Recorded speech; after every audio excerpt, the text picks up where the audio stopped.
আজকে যে সত্যি ঘটনাটা শোনাবো সেটা বেঙ্গালোরের মহালক্ষ্মীপুরম বলে একটা জায়গা আছে, সেখানকার একটা ঘটনা। ঘটনাটা ঘটেছিল 28 মে 2023 সাল।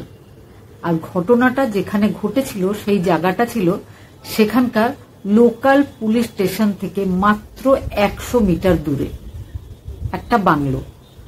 সে বাংলোতে থাকতো কমলাম্মা নামের 82 বছর বয়সী একজন ভদ্রমহিলা। যথেষ্ট ধনী পরিবারের একজন মহিলা, কিন্তু বর্তমানে সে একাই থাকত, কারণ তার হাজবেন্ড 1 বছর আগেই মারা গেছিল। তো ঘটনার দিন পুলিশ স্টেশনে খবর যায়, প্রতিবেশীরা খবর দিয়েছিল যে কমলাম্মাকে সকাল থেকেই তারা বাইরে দেখতে পাচ্ছে না। তারা যখন জানলা দিয়ে উকি দিয়ে দেখেছিল তো কমলাম্মাকে তারা নিষ্প্রাণ হয়ে পড়ে থাকতে দেখেছিল। পুলিশ স্টেশনে খবর দেওয়া হয়, পুলিশ টিম চলে আসে। পুলিশ টিম আসার পরে বুঝতে পারে যে এটা কোনো স্বাভাবিক মৃত্যু নয়, কারণ কমলাম্মার মুখে টেপ সাটানো ছিল, হাত পা বাঁধা ছিল। পোস্টমর্টম রিপোর্টেও বোঝা যায় যে তাকে শ্বাসরোধ করে মেরে ফেলা হয়েছে। বাড়ির জিনিসপত্র, আলমারির অবস্থা বা কমলাম্মার শরীরে প্রচুর সোনার গয়না থাকত, সেগুলো একটাও ছিল না। বোঝা যাচ্ছিল যে ব্যাপারটা চুরি আর লুটপাটের উদ্দেশ্যে করা হয়েছে। কিন্তু কিভাবে বোঝা যাবে যে আসলে দুষ্কৃতী কে বা কারা? তো প্রথমটায় তদন্ত শুরু হয়, পুলিশ সিসিটিভি চেক করে। সিসিটিভিতে একটা জিনিস লক্ষ্য করে, এই ঘটনা ঘটার আগের দিন, সেদিন একটা অটোকে বারবার সেই এলাকাতে সকালে তারপরে বিকেলে ঘুরে বেড়াতে দেখা যায়। পুলিশের মনে হচ্ছিল যে এই অটোটা নিশ্চয় এই ঘটনার সাথে জড়িয়ে রয়েছে। অটোর নম্বরটা যখন পুলিশ বের করার চেষ্টা করে তখন দেখে যে অটোতে কোনো নাম্বার প্লেট নেই। এবার পুলিশের সন্দেহটা পুরোপুরি গিয়ে পড়ে ওই অটোর উপর, কারণ সাধারণত যখন কোনো দুষ্কৃতী বা কোনো বাজে কাজ করার সময় আমরা দেখেই থাকি যে গাড়ির নাম্বার প্লেটটা সরিয়ে দেওয়া হয়, যাতে চিনতে অসুবিধা হয়, যাতে সহজেই পুলিশ টিম বুঝতে না পারে যে অটোটা বা গাড়িটা কার। সেই জন্য হয় নাম্বার প্লেট সরিয়ে দেওয়া হয় বা মিথ্যা কোনো নম্বরের একটা নাম্বার প্লেট লাগিয়ে দেওয়া হয়। এক্ষেত্রে নাম্বার প্লেটটা সরিয়ে দেওয়া হয়েছিল। পুলিশ ওই অটোটাকে বোঝার চেষ্টা করছিল যে অটোটা কার, কিন্তু বেঙ্গালোর একটা বড় শহর, হাজার হাজার অটো চলে সেখানে। অত ভিড়ের মধ্যে থেকে একটা মাত্র অটো, যেটা নম্বরও পুলিশের জানা নেই, তো সেটা খুঁজে বের করাটা খুব কঠিন কাজ ছিল।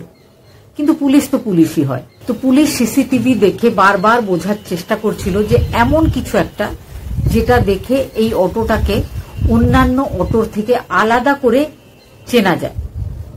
পুলিশ টিমের নজরে পড়ে একটা ব্যাপার, সেটা ছিল অটোর পেছনে বড় করে লেখা ছিল কিং কোহলি। তো আমরা সবাই জানি বিরাট কোহলি, সে ভারতীয় টিমের একজন দুর্দান্ত প্লেয়ার, অনেক লোকজন তার ফ্যান। আর বোঝা যায় যে অটোটা চালায় সে বিরাট কোহলির একজন ফ্যান, সেই জন্য নিজের অটোর পেছনে কিং কোহলি লিখে রেখেছে। বেঙ্গালোরের সমস্ত পুলিশ স্টেশনে আর রোড পুলিশকে জানিয়ে দেওয়া হয়, যদি এই রকম কিং কোহলি লেখা কোনো অটো দেখতে পাওয়া যায় অবশ্যই যেন তাকে জিজ্ঞাসাবাদের জন্য আটকে দেওয়া হয়। খুব শীঘ্রই ফলাফল পাওয়া যায়, একটা অটো ধরা পড়ে, যেটা দেখে বোঝা যায় ঠিক যেমন সিসিটিভিতে দেখা গেছিল সেইভাবেই লেখা রয়েছে কিং কোহলি। তাকে অ্যারেস্ট করার পর পুলিশকে খুব বেশি চেষ্টা করতে হয়নি, সে মেনে নিয়েছিল নিজের অপরাধ। এবার বলি অটোর চালকের নামটা কি। তো অটো চালকের নামটা ছিল অঞ্জনা মূর্তি।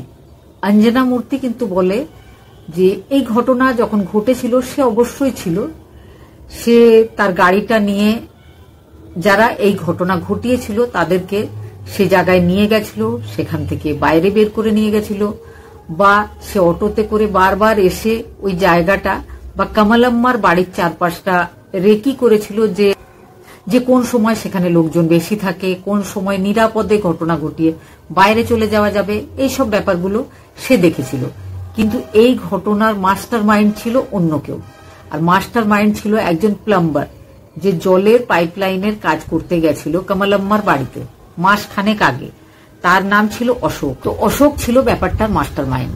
এবার বলি, অশোক এই ধরনের ঘটনা কেন ঘটাতে চাইল বা কেনই ঘটিয়েছিল এই ঘটনা। অশোক একজন প্লাম্বার। অশোকের আর্থিক অবস্থা বেশ কিছুদিন আগে ভালোই ছিল, কিন্তু আইপিএলে সে খুব সাট্টা খেলে নিজের কয়েক লাখ টাকা নষ্ট করে ফেলেছিল। তার বাজারে চারিদিকে দেনাও হয়ে গেছিল। তো সে অশোক একজন প্লাম্বার ছিল, আগেই বলেছি।